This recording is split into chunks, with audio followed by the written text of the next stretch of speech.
Bismillahirrahmanirrahim. Assalamualaikum warahmatullahi wabarakatuh dan salam sejahtera.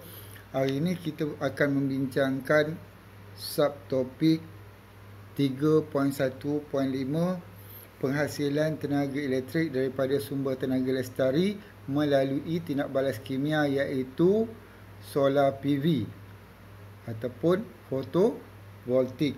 Kita masih lagi dalam bab 3 sumber tenaga.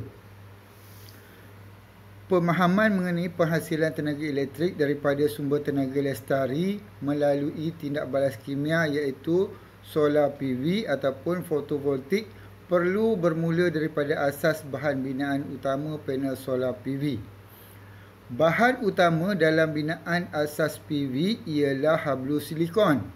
Silikon adalah salah satu bahan separa pengalir utama yang digunakan oleh kilang pengeluar pada papan panel PV.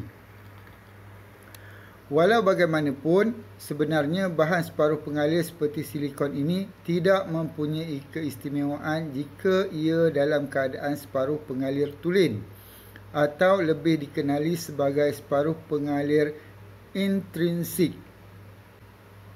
Bagi menjadikan bahan separuh pengalir ini mempunyai keistimewaan seperti menjadikannya sebagai lapisan sel solar PV, bahan ini perlu melalui proses yang dinamakan serapan ataupun doping, iaitu dengan mencampurkan benda asing atau bahan asing yang lain untuk menjadikan separuh pengalir ini sebagai separuh pengalir ekstrinsik.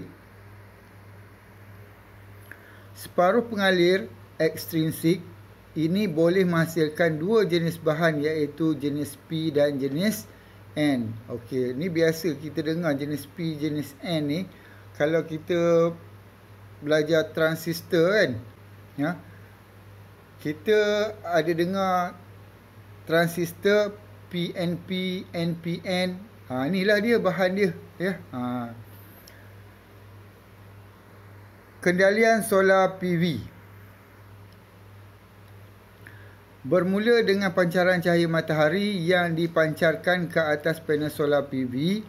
Cahaya matahari mengandungi foton atau zarah cahaya yang akan mengalami beberapa keadaan seperti pantulan semula, terus menembusi panel solar PV atau diserap oleh lapisan sel solar PV.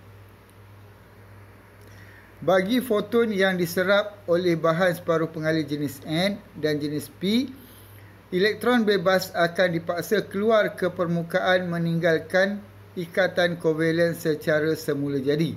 Elektron yang terbebas keluar ini akan mengalir melalui pengalir.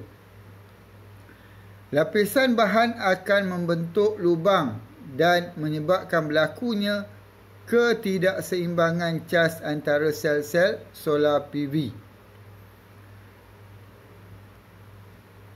Keadaan ini menghasilkan beza upaya voltan ataupun potential voltage, sama seperti membentuk terminal positif dan terminal negatif sebuah sel bateri yang akan berfungsi jika disambung kepada beban ataupun load. Unit pengukuran adalah dalam voltan elektron, volt elektron atau EV.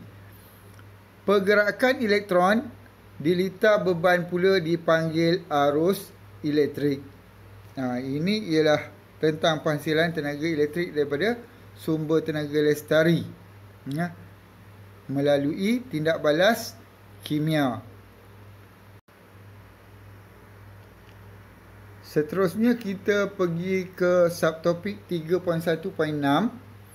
Idea kaedah penghasilan tenaga elektrik lestari berdasarkan bentuk muka bumi dan keadaan iklim di Malaysia. Malaysia ialah sebuah negara yang sangat unik, menarik dan kaya dengan kepelbagaian hidupan flora dan fauna. Faktor kepelbagaian bentuk muka bumi dan iklim khatulistiwa menjadikan Malaysia sangat sesuai dalam penghasilan tenaga elektrik lestari. Pengkajian terhadap faktor berikut sangat penting dalam pemilihan kaedah penghasilan tenaga elektrik lestari yang sesuai. Di samping itu, penghasilan tenaga elektrik lestari dapat mengurangkan risiko terhadap pencemaran alam sekitar dan kebergantungan terhadap sumber tenaga fosil yang memberikan impak negatif pada hidupan manusia pada masa akan datang. Baik, ini kita tengok rajah 3.18 ni. Ini ialah penghasilan tenaga elektrik yang tidak mencemarkan alam sekitar. Kalau kita tengok kat sini, dia bergantung pada bentuk muka bumi. Kalau kita tengok di kawasan tanah tinggi tu, yang di atas sekali tu, sumber tenaga dia datangnya daripada angin. Ni semua ni ialah sumber tenaga lestari. Kemudian di satu kawasan tempat yang lapang, tanah pamah, ialah jana kuasa solar, di mana sumber tenaganya datang daripada cahaya matahari ataupun solar.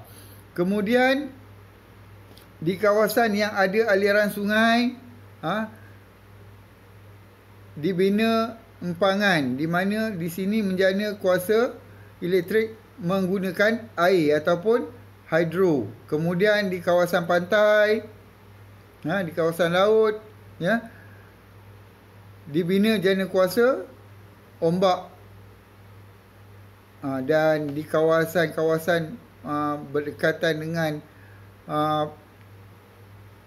tempat-tempat pertanian, berdekatan dengan sumber air, dibina jana kuasa biojisim, di mana di sini senang untuk mendapatkan sumber bekalan bahan api biojisim ni, dan juga senang mendapatkan sumber air untuk digunakan dalam stesen jana kuasa ni. Baik, kita lihat pula cadangan penjanaan tenaga elektrik lestari. Pemahaman terhadap bentuk muka bumi dan iklim di negara kita sangat penting dalam pemilihan sumber tenaga elektrik lestari. Kita kena tahu bentuk muka bumi itu, apa jana kuasa yang sesuai dibina. Maklumat mengenai kedua-dua faktor ini dapat membantu kita mendapatkan idea untuk mencadangkan kaedah yang sesuai untuk mendapatkan sumber tenaga elektrik lestari. Terdapat beberapa cadangan idea kaedah untuk menghasilkan tenaga elektrik lestari. Baik, kita lihat pada jadual 3.2 ni, iaitu cadangan stesen jana kuasa elektrik yang menggunakan sumber lestari. Baik, yang pertama dekat sini, kalau mengikut jadual ni, di tempat di mana muka buminya adalah tanah tinggi, keadaan iklimnya panas, lembap dan taburan hujan yang banyak, stesen jana kuasa yang sesuai adalah stesen jana kuasa hidroelektrik. Kalau kita tengok dekat Malaysia ni, banyak stesen jana kuasa elektrik hidro. Contohnya Empangan Kenyir, Empangan Pergau, Empangan Temenggor, Empangan Bersia, Empangan Kenering, Empangan Sungai Piah, Empangan Sungai Piah Hilir, tadi Empangan Sungai Piah Hulu, dan Empangan Bakun. Ini yang biasa kita dengar. Ada banyak lagi selain daripada ini. Contohnya Empangan Cenderuh. Ini antara empangan yang terawal di negara kita, Kemudian jika ada angin, bergantung kepada kelajuan angin yang malar, angin yang kuat dan malar, bukanlah macam ribut, tapi angin yang boleh menyebabkan kincir angin tu berputar.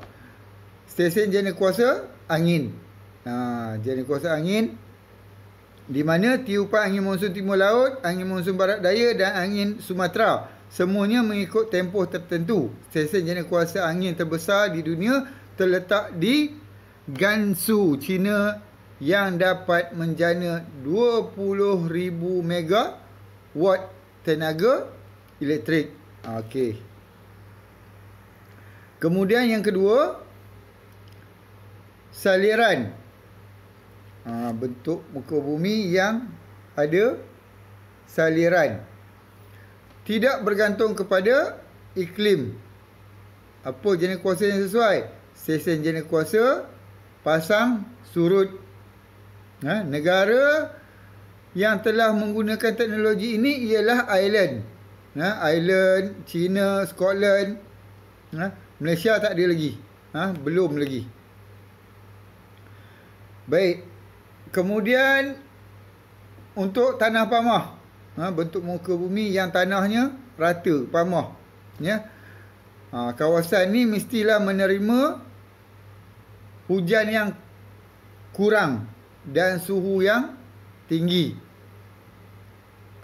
Kalau dekat kawasan macam Taiping mungkin tak sesuai lah. Sebab Taiping ini adalah bandar hujan kan. Di mana kawasan yang menerima hujan paling banyak sekali dekat Malaysia ni. Baik, untuk kawasan yang kurang menerima hujan dan suhunya tinggi, stesen jana kuasa solar ni amat sesuai. Ya. Contoh-contoh yang ada di Malaysia ialah di Sepang, Cuping, Perlis, dan banyak lagi. Seperti yang saya pernah bagi contoh pada video-video sebelum ni. Ya, ada banyak dah apa ni jana kuasa solar di Malaysia ni. Kemudian tanah pamah tidak bergantung pada iklim. Stesen jana kuasa biojisim yang sesuai. Hasil bahan buangan sisa pekerja pertanian dan industri. Contohnya jana kuasa biojisim di Tawau, Sepang, Jempol, Sandakan dan ada lagi beberapa lah. Ya. Kemudian yang keempat, pinggir laut dan kepulauan. Di kawasan pinggir laut dan juga kawasan pulau. Dan tidak bergantung kepada iklim. Ini stesen jana kuasa yang sesuai ialah stesen jana kuasa ombak. Semenanjung Malaysia dikelilingi oleh pesisiran pantai, tetapi belum ada wujudnya lagi stesen jana kuasa ombak ni. Di Malaysia ni stesen jana kuasa ombak ni masih lagi di peringkat kajian. Dia dilakukan oleh beberapa universiti tempatan kita lah. Mungkin satu hari nanti kita akan dapat lihat beberapa stesen jana kuasa ombak akan berada di pesisir pantai kawasan sebelah pantai timur semenanjung negara kita lah. Ya. Baik, itu saja tentang topik 3.1. Kita dah selesai dah topik 3.1. Mungkin panjang sikit lah ya. Sumber tenaga.